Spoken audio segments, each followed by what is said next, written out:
এইভাবে তেলাপিয়া মাছ বারবিকিউ করে খেলে তেলাপিয়া মাছ মাংসের চাইতে কোনো অংশে কম লাগবে না। যেসব মশলা আমি আজ ব্যবহার করব সেসব মশলা যদি আপনিও ব্যবহার করে থাকেন বা ব্যবহার করেন তাহলে বারবিকিউ হবে খুবই মজার। তাহলে আসসালামু আলাইকুম, স্বামীদুলন ব্লগে সবাইকে স্বাগত। তেলাপিয়া মাছ আর মাংস বারবিকিউ করা হবে। তো এখানে আমি লবণ, আদা, রসুন বাটা আর বারবিকিউ সস দিয়ে দিচ্ছি। আজ হবে বারবিকিউ তেলাপিয়া আর মাংসের। তো দিয়ে দিচ্ছি সয়া সস।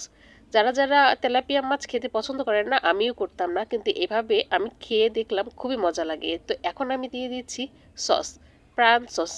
সস না হলে তো কোনো কিছুই ভালো লাগে না, ভাজা পোড়াতে সস অবশ্যক। এখন দিয়ে দিচ্ছি শুকনো মরিচ। এখানে 1 টেবিল চামচ শুকনো মরিচ দিয়ে দিলাম, আর হাফ চামচ হলুদ গুঁড়া আর একটা ম্যাগি মশলা।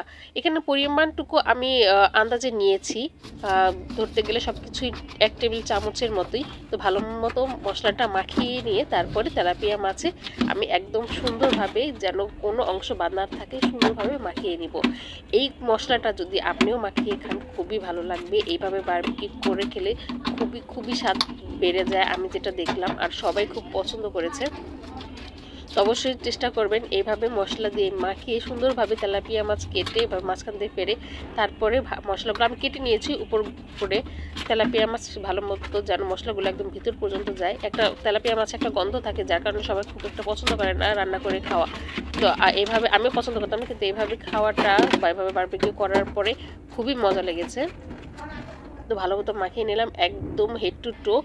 আর উপরে দিয়ে দিচ্ছি লেবুর রসটা স্বাদটা খুবই বাড়িয়ে দেবে। একটা টক মিষ্টি ঝাল কম্বিনেশন, যেটা সব বারবিকিউতেই থাকে, খুবই ভালো লাগে। তো এখানে দিয়ে দিচ্ছি লেবুর রস। এই ম্যারিনেটটা করে আমি এইভাবে ম্যারিনেট করে প্রায় 1 ঘন্টা রেখেছিলাম। যদি ওভারনাইট ম্যারিনেট করে রাখা হয় তাহলে জিনিসটা আরও বেশি মজা হয়। যেহেতু এটা আমরা রাত্রেই করেছিলাম তাই বেশি সময় পাইনি। তো 1 ঘন্টা ম্যারিনেট করে রেখেছিলাম। এভাবে বারবিকিউ সস মশলা দিয়ে সব কিছু ম্যারিনেট করে রাখলে খুবই মজা লাগে। এখন মশলাগুলো মাখিয়ে নেব মুরগির মাংসে। এখানে আমি 2টি মুরগির মাংস নিয়েছি, ফার্মের মুরগির মাংস নিয়েছি। মাংসগুলো খুব বড় বড় করে আমি টুকরা করেছি। তো সেম আমি তেলাপিয়া মাছে যে মশলাগুলো ব্যবহার করেছি এখানে সেম মশলাগুলোই ব্যবহার করব। মশলাগুলো সেম হলেও আপনারা বিশ্বাস করবেন না, স্বাদ কিন্তু অনেকখানি আলাদা লেগেছে আর খুবই ভালো লেগেছে। তো দেখুন আমি সেম মশলাগুলোই ব্যবহার করেছি আর সেম প্রসেসিংয়েই মশলাগুলো মাখিয়ে নিয়ে 1 ঘন্টা ধরে ম্যারিনেট করে রেখেছিলাম।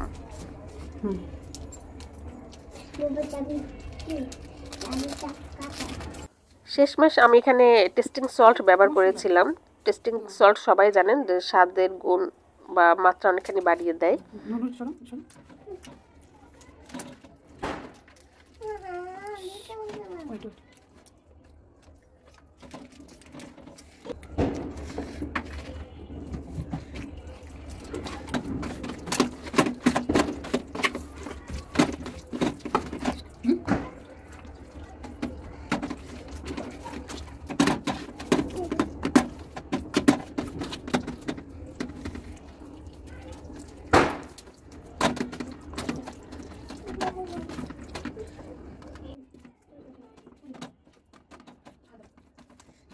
মাংসগুলো খুব ভালোভাবে মাখিয়ে নিয়ে এবার আমি 1 ঘন্টার জন্য রেখে দিব।